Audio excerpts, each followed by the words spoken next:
그 하나님으로부터 위대한 일을 기대하라 라는 말하고 하나님을 위해 위대한 일을 시도하라 라는 이 두 구절의 얘기를 놓고 보면 여러분 어느 문구가 더 마음에 와 닿으십니까? 하나님으로부터 위대한 일을 기대하라, 하나님을 위해 위대한 일을 시도하라. 생각할 시간 드릴 겁니다. 충분히 드리겠습니다. 하나님으로부터 위대한 일을 기대하라, 아니면 하나님을 위해 위대한 일을 시도하라. 사실 이 말은 그 문화 인류학자이자 현대 선교의 아버지라 불리는 윌리엄 캐리 선교사님의 고백입니다. 같이 한 말입니다. 이 말 했다가 저 말 했다가가 아니라 하나님으로부터 위대한 일을 기대하라, 하나님을 위해 위대한 일을 시도하라 라는 말을 가지고 현대 선교에 큰 획을 긋게 됩니다. 19살 때 한 기도 모임에서 히브리서 13장 12절과 13절의 그 이야기 중에 그런즉 우리도 그의 치욕을 짊어지고 영문 밖으로 그에게 나아가자라는 이 이야기에 마음에 큰 감동을 얻게 됩니다. 그의 치욕을 지고 영문 밖으로 그에게 나아가자라는 이 말이 이 분의 이 19살 캐리라는 이 청년의 마음에 큰 변화를 일으킵니다. 그동안의 그 미지근한 신앙을 회개하고 그리스도를 배척하는 세상에서 그리스도와 함께 고난과 치욕을 받고자 하는 결심을 하게 됩니다. 사랑하는 신앙가족 여러분, 우리가 계단을 오르려면 어떻게 해야 할까요? 우선은 내가 이 계단을 올라가야 되겠다라는 그 결심부터 해야 되겠죠. 그리고 내가 이 계단을 오를 수 있을 것이다 라는 믿음을 가지고 다리를 들어서 그 다음 계단 위에 올려놓고 다른 뒷다리를 힘을 주어 계단을 치고 올라가야 그 다음 계단을 오를 수가 있습니다. 아니 계단 하나 오르는데 뭐 이렇게 거창하냐고 말씀하실 수 있겠지만, 과연 이게 믿음의 성장을 위한 것이라면 똑같이 적용해 본다면 내 믿음이, 내 신앙이 성장할 수 있을 것이다, 성장해야만 하겠다라는 결심으로부터 시작되어져서 그 첫 걸음을 내딛고 거기에 대한 간절한 마음을 가지고 시도와 결단과 행동이 있어야 그 다음 단계로 올라갈 수 있다라는 것이지요. 다음 단계로 도약하기 위해서는 믿음의 도전과 간절함이 있어야 한다라는 겁니다. 그렇게 마음은 먹지만 사실 쉬운 일은 아니지요. 내일부터 다이어트 해야지라는 마음은 먹지만 쉽지는 않습니다. 이게 보통 결심을 가지고 되는 일이 아니고요. 주변 상황과 여건들이 잘 맞아져야 또 되는 게 내일부터 할 수 있는 다이어트인 것이죠. 우리가 이런 것도 있어요. 오직 주님을 믿는 믿음으로, 아니 주님께서 우리에게 도움을 주셔야만 할 수 있다라는 것도 잘 알고 있음에도 불구하고 거기에 더 많은 노력을 기울이지 않습니다. 주님 도와주십시오라고 하지 않다라는 겁니다. 간절한 믿음을 가지고 주님께 나아갈 때에 어떤 일이 일어나게 될지 잘 알고는 있지만 여전히 나의 믿음이 될 수 없고 나의 신앙이 될 수 없는 이 상황에서 말씀을 통해서 그러면 어떻게 해야 하는가에 대한 생각들을 좀 한번 해보는 그런 시간들 되시기 바랍니다. 오늘 본문의 배경은 길입니다.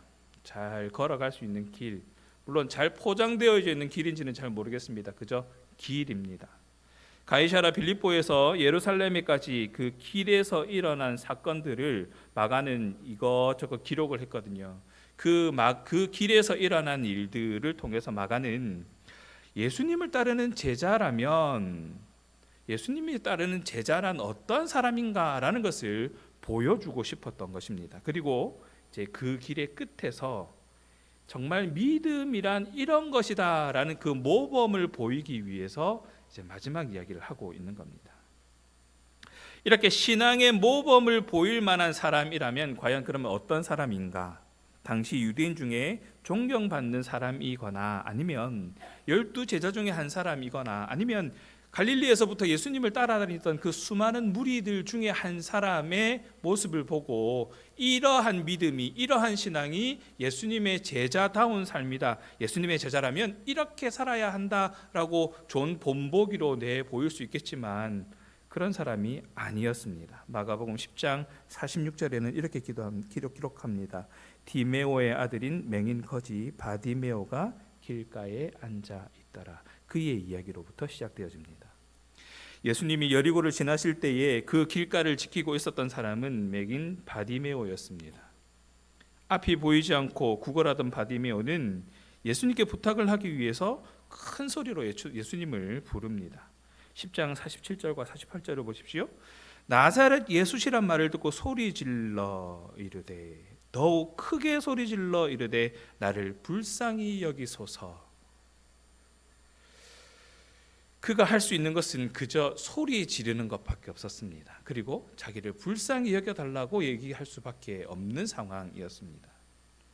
캐리 목사님이 마음의 변화를 받고 이제 목회를 시작하셨습니다. 목회를 시작할 당시에 그 영국의 분위기는 어떤 분위기였냐면 영적 부흥 운동에만 관심을 가지고 있었지 다른 나라에 선교사를 보낸다라는 것에 대해서는 전혀 관심이 없던 그런 분위기였습니다. 그런데 캐리 목사님은 그런 분위기였으니까 당연히 그렇게 목회를 하고 계셨었죠. 그러다가 한 권의 책을 읽게 됐는데 그 책에는 태평양에 알려지지 않은 많은 섬들과 그 섬들에 사는 원주민들에 대한 이야기가 기록되어져 있는 책이었습니다. 쿡 선장의 마지막 항해라는 책이었는데 이 책에 또 어떤 내용이 기록되어 있었냐면 아무도 그들에게 기독교를 전해주려고 하지 않습니다. 거기에는 명예도 유익도 뒤따르지 않기 때문이지요 라는 구절이 있었던 거예요. 캐리 목사님이 이 구절에 또 만번 마음에 감동을 받고 이 책을 읽고 뜨거워진 가슴을 가지고 해외 선교에 대한 그의 원대한 계획을 온데 막 설명하기 시작합니다. 그리고 선포하기 시작합니다. 우리 꼭 이렇게 해야 됩니다. 우리도 부흥하는 것도 중요하지만 영적으로 성장하는 것도 중요하지만 그곳에 아직 그리스도를 듣지 못한 그곳에 복음을 전해야 되지 않겠습니까? 라고 막 열심을 내어서 이야기했더니 한 원로 목사님이 이렇게 말씀을 하시는 거예요. 이복의 젊은이 그만 열 내리고 자리에 앉게. 만약 하나님께서 이방인들을 개종시키시려고 마음 잡수셨다면 언제든지 우리 도움 없이도 하실 수 있으신 분이셔 라고 말씀을 하면서 그 캐리 목사님의 그 열정에 기름을 붓는 것이 아니라 물을 끼얹어 버리는 것이죠. 많은 사람들이 그 말에 동조했습니다. 지금은 하나님의 때가 아니라고 얘기를 하고 캐리 목사님의 하는 이야기에 귀를 기울이지 않았습니다. 그런데 캐리 목사님은 지금이 바로 하나님이 나와 당신을 통해서 위대한 세계 선교의 역사를 이루실 때입니다라고 다시 한번 역사를 하게 되고 또 그 소리를 외치게 됩니다. 결국 그의 메시지와 행동에 감동을 받은 많은 목사님들에 의해서 침례교 선교회가 만들어지고 스코틀랜드나 네덜란드까지 그 불씨가 이어지게 되면서 수많은 선교사님들이 일어나게 됩니다. 물론 많은 시간이 지나는 동안 사람들은 그를 이해하지 못하고 배척했지만 하나님께서는 그 위대한 일을 이루실 것이다라는 믿음을 가지고 끝까지 캐리 목사님은 도전을 하게 되었고 19세기에 선교 황금 시대가 열리게 되는 그런 역사가 일어나게 됩니다. 어쩌면 지금 바디메오에게 벌어진 상황, 바디메오가 처하고 있는 상황도 그와 다르지 않나 봅니다. 예수님을 부르는 바디메오에게 사람들은 얘기합니다. 조용히 해라. 잠잠히 해라. 48절을 보십시오. 많은 사람이 꾸짖어 잠잠하라 하되 어디 감히 이런 마음이었을지도 모르겠습니다. 예수님이 지나가시는데 어디 감히 조용히 해라. 잠잠하라 라고 이야기를 합니다. 바디메오는 그 소리를 듣고 더욱 크게 소리질러 다윗의 자손이여 나를 불쌍히 여기소서라고 소리를 지르게 됩니다. 그가 할 수 있는 게 그것밖에 없었습니다. 그리고 할 수 있는 최선을 다하고 있는 것이죠. 케리 목사님도 그랬던 거예요. 선교사로 이제 결심을 하고 나서 인도로 넘어가서 수많은 성경을 수많은 언어로 번역하게 됩니다. 인도의 그 많은 언어로 번역을 하게 되거든요. 주님의 자녀가 위대한 일을 하기 위해서는 이런 믿음의 도전과 간절함이 있어야 되는 것이죠. 바디메오는 앞이 보이지 않았기 때문에 예수님께 직접 치유해 주십시오라고 얘기할 수는 없었지만 그저 소리 질러서 자신의 처한 상황과 자신의 그 상황에 대해서, 자신의 요구에 대해서 예수님께 얘기할 수밖에 없었던 거예요. 오늘 이 소리 질러라는 단어에 포함되어 있는 의미를 살펴보면 말 그대로 소리를 지르다라는 그런 의미도 있지만 이게 진짜 그런 거 있잖아요. 갑자기 발등에 뭐가 확 찍히면 악 하고 소리 지르는 거 있잖아요. 그 정도로 간절하게 부르는 게 바로 지금 이 본문에서 말하는 소리 지르다인 거예요. 예수님, 제발 내 말 좀 들어주십시오. 다윗의 자손 예수여, 제발 내 말 좀 들어주십시오 라고 지금 얘기를 하고 있는 겁니다. 바디메오가 그 자리에서 소리를 지르는 것은 자신이 할 수 있는 최선을 다해서 도움을 구하는 처절한 울부짖음 같은 것이었습니다. 바디메오는 있는 자리에서 소리를 질러서 예수님께 자신을 불쌍히 여겨주시기를 부탁드렸습니다. 이런 상황에서 주변에서는 그랬던 거예요. 시끄럽다, 잠잠해라, 조용히 해라. 하지만 바디메오는 더욱 큰 소리로 외칩니다. 다윗의 자손이여 나를 불쌍히 여기소서라고 소리를 지릅니다. 바디메오가 예수님을 부른 호칭이 참 재밌어요. 다윗의 자손이여 라고 부르잖아요. 예수님이 아니었습니다. 다윗의 자손이여 라고 부르고 있습니다. 단순히 예수님께서 다윗의 왕의 후손으로 오셨다라는 사실을 알고 있습니다. 내가 그 사실을 알고 있습니다라는 것을 알리기 위해서 외쳤던 것이 아니라 이 바디메오가 가지고 있던 그 믿음의 저 밑바닥에서부터 정말 예수님 아니고서는 이거 이루어질 수 없습니다라는 그 간절한 마음이 그대로 담겨져 있는 게 여기 표현되어 있는 다윗의 자손 예수여라는 이 부르짖음입니다. 예수님만이 자신을 구원하실 수 있는 능력의 메시아이심을 확신하면서 믿음의 고백을 지금 하고 있는 것이죠. 마치 그냥 발등에 뭐가 떨어져가지고 아파가지고 소리 지르는 것 같지만 그 속에는 그 간절함을 가지고 예수님께 외치고 있는 것이죠. 예수님께서 메시아이심을 믿고 있었다라는 겁니다. 그리고 자신을 구원하실 수 있는 유일한 분이다라는 그 믿음을 가지고 예수님을 부르고 있는 겁니다. 이 고백을 들은 예수님께서 바디메오에게 무엇을 원하느냐라고 묻고 있는 것이지요. 그냥 시끄러운 사람 한 사람이 막 부르는 거에 대해서 반응하신 것이 아니라 이 믿음의 고백에 대해서 예수님은 반응을 하셨고 51절에 내가 무엇을 하여 주기를 원하느냐라고 물으시는 것이죠. 그랬더니 바디메오가 이렇게 얘기합니다. 보기를 원합니다. 보고 싶습니다. 바디메오가 보기를 원한다고 말씀드리자 예수님께서는 이렇게 말씀하십니다. 52절이지요. 가라, 내 믿음이 너를 구원하였느니라. 내 믿음이 너를 구원하였느니라. 그러자 바디메오는 보게 되었고 예수님을 길에서 따르게 됩니다. 예수님께서 말씀하신 이 바디메오의 믿음은 그런 거예요. 단순하게 예수님께서 유명하신 선생님이니까 뭐 여기저기서 들려오는 그 수많은 이야기들이 있으니까 내가 지금 얘기라도 한번 해봐서 나으면 좋은 거고 아니면 그만, 이러한 마음으로 지금 예수님을 부르고 있는 게 아니더라는 것을 예수님은 알고 계셨던 거예요. 예수님 아니고서는 도저히 나를 고치실 분이 없다. 예수님 아니고서는 나를 구원하실 분이 없다. 예수님 아니고서는 답이 없다. 오직 예수님만이 유일한 길이다라는 것을 알고 그 간절한 마음을 가지고 다윗의 자손 예수야 라고 외치고 있는 이 바디메오의 그 믿음의 고백을 들으신 것입니다. 예수님을 나사렛 예수가 아닌 다윗의 자손이여 라고 부르는 이 간절함에 예수님이 반응하셨던 것이지요. 예수님께 보기를 원한다고 말씀하신 바디메오에게 예수님께서는 자신을 보실 수 있게 하는 유일한 분이다라는 그 믿음이 있었다라는 것을 예수님은 느낄 수 있었던 것이죠. 이 믿음을 보시고 예수님은 그를 구원하십니다. 앞을 보지 못해 길가에 앉아서 구걸하던 바디메오는 이제 예수님께 믿음으로 나아간 이후에 보게 되었고 또 길에서 예수님을 따르는 구원받은 바디메오로 변화되어집니다. 바디메오는 이전에 예수님을 한 번도 실제로 보지 못했습니다. 그런데 이제 예수님을 보게 되었습니다. 바디메오의 그 부르짖음은 분명했고 간절했기 때문이지요. 10장 50절에 이렇게 표현되어 있습니다. 맹인이 겉옷을 내버리고 뛰어 일어나 예수께 나아오거늘. 이게 바디메오가 얼마나 간절했는지를 그대로 보여줍니다. 이 겉옷이 어떤 역할을 하느냐면 겉옷은 추운 날 덮고 자는 이불의 역할도 합니다. 또 맹인이잖아요. 거지잖아요. 구걸하는데 꼭 필요한 것이 바로 이 겉옷입니다. 이 본문 앞에 나와 있는 부자 나사로와 좀 대조되는 부분이 이 부분인데, 모든 것을 내버려 두고 예수님을 따르는 이 결단에 있어서 분명히 차이를 보이고 있는 거예요. 부자 나사로는 그러지 못했거든요.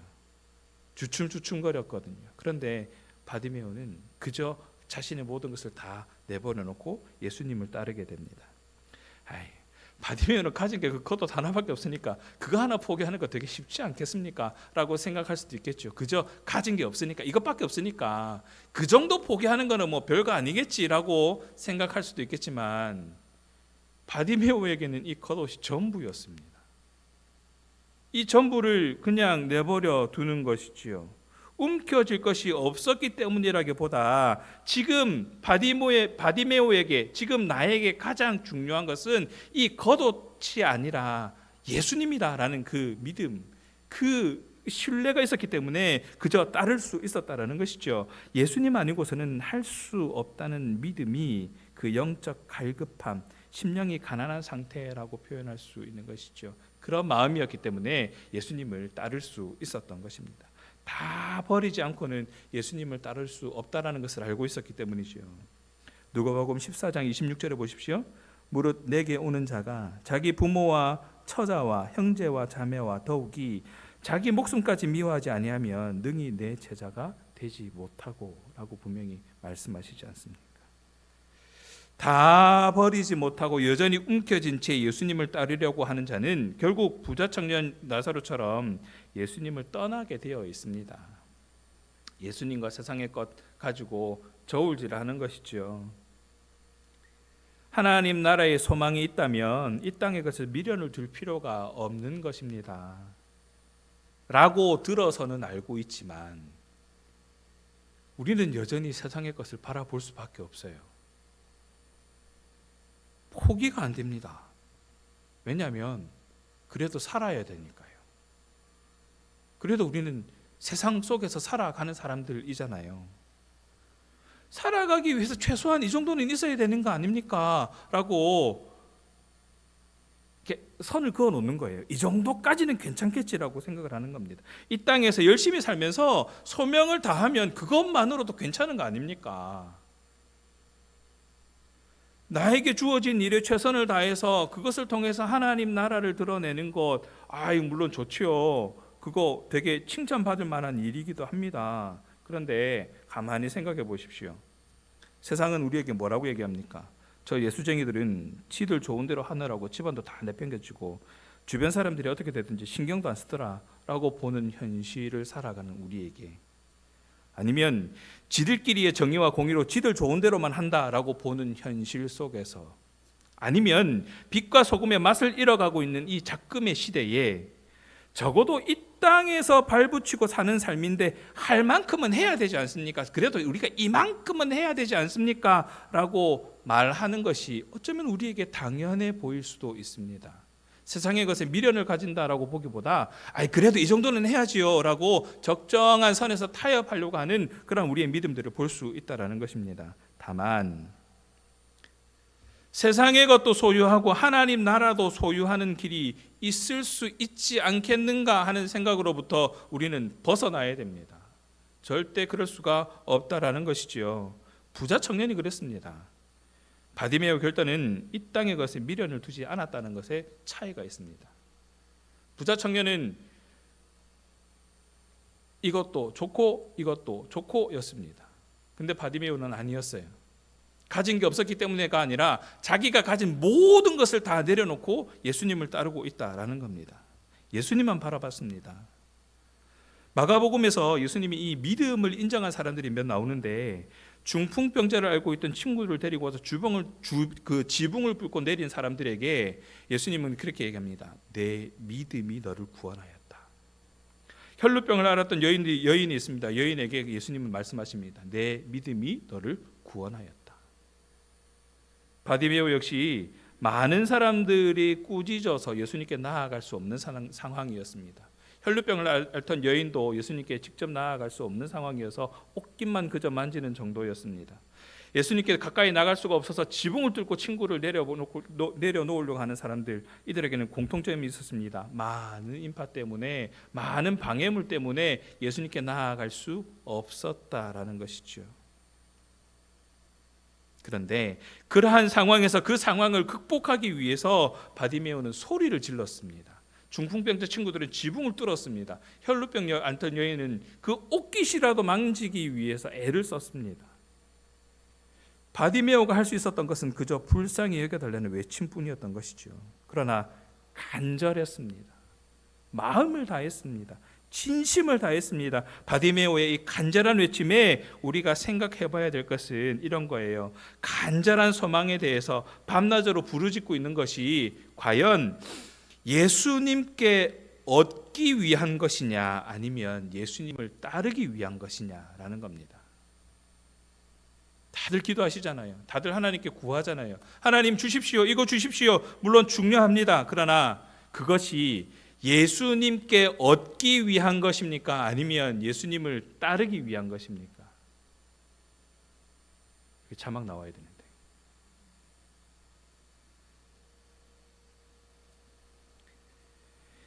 예수님께 무언가를 얻기 위해서 애쓰고 또 얻지 못해서 괴로워하는 그러한 신앙이 아니라, 어쩌면 예수님을 따르기 위해서 애쓰고 제대로 따르지 못하는 현실에 안타까워하고 괴로워하는 그런 신앙이어야 되지 않겠느냐라는 겁니다. 물론 주여 주시옵소서 하는 기도도 중요합니다. 필요합니다. 그런데 그게 전부여서는 안 된다라는 것이죠. 주께서 주시는 능력을 힘입어서 주님을 따르는 결단으로 이어져야 한다는 것입니다. 바로 저와 여러분의 신앙이 그러한 모습이어야 하지 않겠느냐라는 겁니다. 우리는 흔히 그렇게 생각하잖아요. 나는 이미 예수님을 믿고 있으니 구원은 따놓은 당상이다. 아닙니다. 착각하지 마십시오. 예수님을 믿으면 이미 천국에 들어갔으니까 이 땅에 가서 누리고 보자 하는 생각이어서는 안 된다라는 겁니다. 천국은 보장되었으니 내가 나머지 이제 이 땅에서 살아가는 동안 뭔가를 좀 더 누리고 살아가야 되겠다, 이런 신앙은 아니어야 한다라는 겁니다. 바디메오가 기적적으로 눈을 뜰 수 있었던 이유는 다른 게 아닙니다. 단지 믿음이 있었기 때문입니다. 그 믿음은 예수님을 메시아를 알고 있는 믿음입니다. 나의 구원자이신 예수님을 믿은 믿음입니다. 어쩌면 그 믿음은 흔들림이 없었고 실천적이었습니다. 예수님을 이용하려 들지 않았던 것이죠. 눈을 뜨자마자 그는 행동했습니다. 52절을 보십시오.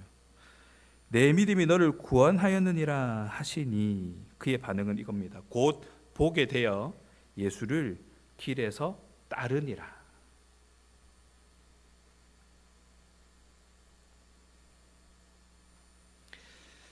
윌리엄 캐리 선교사님은 가난한 구두수성공이었습니다. 그가 할 수 있는 것은 없었습니다.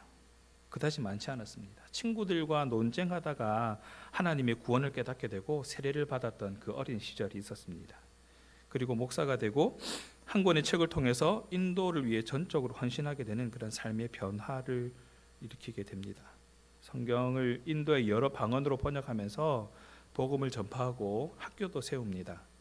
1795년에 드디어 그가 바라던 교회가 세워졌고, 이제 이 근방에서 예수 그리스도의 이름을 들어보지 못한 사람은 아무도 없다고 할 정도로 정말 열심히 사역을 했습니다.